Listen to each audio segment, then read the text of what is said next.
Hello दोस्तों, आज का क्वेश्चन है longest common prefix leet code 14। बहुत इजी क्वेश्चन है, लेकिन इसकी कंडीशंस थोड़ी ट्रिकी है, तो देख लेते हैं। तो ये क्या बोल रहा है कि एक एरे में बहुत सारी स्ट्रिंग्स, उसमें से लॉन्गेस्ट कॉमन प्रीफिक्स क्या है। तो प्रीफिक्स क्या हुआ जो स्टार्टिंग में आता है, ठीक है। तो बोला है लॉन्गेस्ट कौन सी है। अब जैसे इसमें देखो FLO यहाँ कॉमन है इन दोनों में, लेकिन थर्ड वाले में सिर्फ FL कॉमन है। तो FL वो लॉन्गेस्ट स्ट्रिंग है जो तीनों में कॉमन है स्टार्टिंग से। प्रीफिक्स बोल रहा है ना, तो जो जिससे वर्ड स्टार्ट हो रहा है वो लॉन्गेस्ट कॉमन क्या है। तो अब नीचे देख लेते हैं, नीचे में कोई कॉमन नहीं है, ये डी से चालू हो रहा है, आर से चालू हो रहा है, सी से, लेकिन ऊपर तीनों FL से चालू हो रहा है। FL के बाद ही चेंज हो रहा है ना, जो भी इसका कैरेक्टर है। तो यही क्वेश्चन है कि लॉन्गेस्ट प्रीफिक्स क्या है, तो इसको निकालेंगे कैसे, तो इसकी अप्रोच क्या होनी चाहिए। तो इसकी एक अप्रोच है जिसको बोलते हैं हॉरिजॉन्टल स्कैनिंग। तो हॉरिजॉन्टल स्कैनिंग क्या होती है, हॉरिजॉन्टल मतलब ऐसे, ठीक है। तो ऐसे हम लोग को स्कैन करना है। कैसे करना है, तीनों वर्ड्स ले लेंगे पहले, फ्लावर, फ्लो और फ्लाइट। हमारा एम क्या होना चाहिए, हमने पहला इंडेक्स पे जो जो कैरेक्टर है तीनों का वो कंपेयर कर लिया, तीनों में एफ है, तीनों क्या, तीनों बराबर है, बराबर है। दूसरा कैरेक्टर क्या है, दूसरा इंडेक्स पे क्या है, फ्लावर में एल है, फ्लो में एल है, फ्लाइट में एल है, क्या बराबर है, बिल्कुल बराबर है, तीनों बराबर है। तीसरा कैरेक्टर क्या है, फ्लावर में ओ है, फ्लो में भी ओ है, लेकिन फ्लाइट में आई है। तो ये दोनों तो बराबर हैं, लेकिन ये दोनों बराबर नहीं है। तो ये यहाँ कंडीशन वायलेट हो जाएगी और लॉन्गेस्ट स्ट्रिंग आ जाएगी FL। तो हमने कंडीशन क्या लगाई है, सेम इंडेक्स पे अगर तीनों वर्ड के एलिमेंट सेम हुए तो ठीक है, अगर सेम नहीं हुए तो वहां पे ब्रेक कर देना है कि वहीं वहीं तक स्ट्रिंग बराबर है, ठीक है। और ऐसा भी हो सकता है कि पहला वर्ड जैसे फ्लावर है, इसमें FLOWER, इसमें भी FLOW। जब आप इन दोनों को कंपेयर कर रहे हो तो F बराबर, L बराबर, O बराबर, W बराबर, ये चार हो गए। अब E अगर कंपेयर करोगे यहाँ पे तो E है ही नहीं, या कोई वर्ड है ही नहीं। तो यहाँ पे अगर लिस्ट के हिसाब से देखो, अगर वो स्ट्रिंग में जो उसका इंडेक्स पे कैरेक्टर डालोगे, क्या डालोगे, 0 1 2 3 4, फोर इंडेक्स कंपेयर करोगे। अगर फोर्थ इंडेक्स इसका निकालोगे फ्लावर का, वो तो आएगा ई, 0 1 2 3 4, ठीक है। इसका फोर इंडेक्स क्या होगा, 0 1 2 3 4, तो है ही नहीं, इंडेक्स आउट ऑफ रेंज बताएगा। एक कंडीशन हमें यहाँ से मिल गई कि हमें ये भी कंपेयर करना है कि जो इंडेक्स हम जिस इंडेक्स पे ढूंढ रहे हैं, क्या दूसरे वाले का वो इंडेक्स एग्जिस्ट भी करता है कि नहीं। या सीधे सीधे ये बोल लो कि अगर इंडेक्स 4 है और सामने वाले की लेंथ भी 4 है, वो बराबर होगी, तो मतलब हमें लूप ब्रेक कर देना है, क्योंकि वो चेक ही नहीं कर पाएगा। अगर लेंथ 4 है तो इंडेक्स तो 3 तक ही आएगा ना, ये 0 से चालू होता है। तो अगर जो इंडेक्स हम चेक कर रहे हैं, अगर वो किसी भी दोनों में से वर्ड्स की लेंथ के बराबर हुआ, तो वहां का कंडीशन हम ब्रेक कर देंगे। तो इसका कोड देख लेते हैं कि कैसे लिखेंगे। अब ये एरे दिया हुआ है, फ्लावर, फ्लो और फ्लाइट। अब हमने पहले क्या ले लिया, एस इंडेक्स। एस इंडेक्स से क्या हो गया, स्ट्रिंग इंडेक्स, जो स्ट्रिंग को आगे आगे ट्रेवर्स करेगा। तो एस इंडेक्स फ्लावर में क्या होगा, FLOWER, 0 1 2 3 4, ठीक है। एस इंडेक्स इसके इंडेक्स होंगे, वर्ड की ईच ईच कैरेक्टर के। अब एक ब्रेकर ले लिया है, ब्रेकर आप कुछ भी फ्लैग ले सकते हो कि कब लूप हमें ब्रेक करना है, कि कब हमें पता चल गया है या तो तीनों में कुछ कॉमन है या नहीं है, तभी ब्रेक करना पड़ेगा। तो उसके लिए एक फ्लैग ले लिया ब्रेकर। पहले तो फॉल्स करते हैं कि हमें कुछ नहीं मिल रहा है, अगर मिलेगा तो ब्रेक कर देंगे, वरना पूरा ट्रैवर्स कर लेगा तब भी कुछ नहीं मिलेगा, ठीक है। तो हमने पहले एक कंडीशन लगाई है, क्या लगाई है कि while S of index is less than string का फर्स्ट इंडेक्स का जो एलिमेंट है, ठीक है। अब फ्लावर का, फ्लावर है कि पूरा, अब ये पूरा अगर ट्रैवर्स हो गया तो मतलब इससे इससे बड़ी स्ट्रिंग तो कोई नहीं हो सकती ना, चाहे फर्स्ट पे छोटी हो स्ट्रिंग हो चाहे बड़ी स्ट्रिंग हो, फर्स्ट पे जो भी स्ट्रिंग हो, अगर उसमें जितने भी कैरेक्टर्स है उससे बड़ा तो हो ही नहीं सकता ना, क्योंकि सब में कॉमन होना चाहिए। तो मैक्स इतना ही होगा, ठीक है।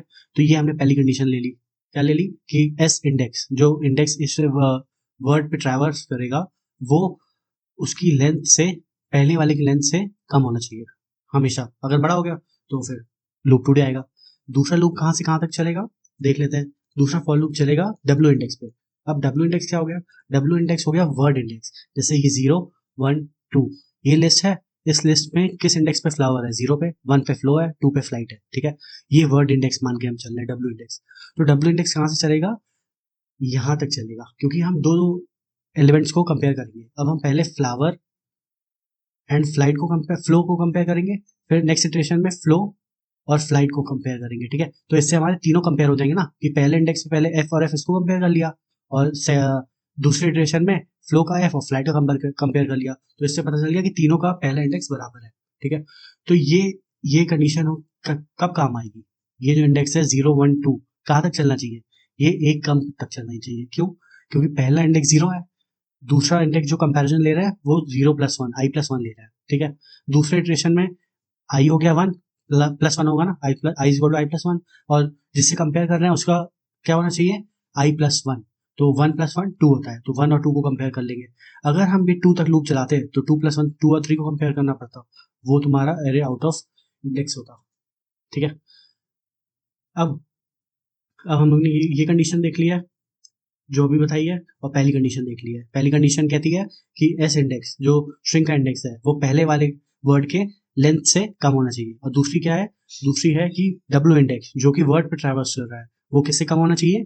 जो लेंथ है पूरे एरे की उससे एक कम, क्योंकि हम करंट एलिमेंट और उसके जस्ट आगे वाला एलिमेंट कंपेयर कर रहे हैं, तो पहले ये दोनों कंपेयर करेंगे फिर ये दोनों कंपेयर करेंगे। अगर यहाँ तक चलाएंगे तो आगे वाले को कंपेयर करना पड़ेगा ना, आगे कुछ है ही नहीं, तो एरर दे देगा एरे में। ठीक है, अब ये दो लूप्स लग गए हमारे। ठीक है, अब एक कंडीशन मैंने क्या बताई थी? अगर एस इंडेक्स किसी भी वर्ड की लेंथ के बराबर है, चाहे वो करंट वर्ड है फ्लावर या जिससे कंपेयर कर रहे हैं फ्लो, तो ब्रेक कर दो। अगर एस इंडेक्स कितना हो गया?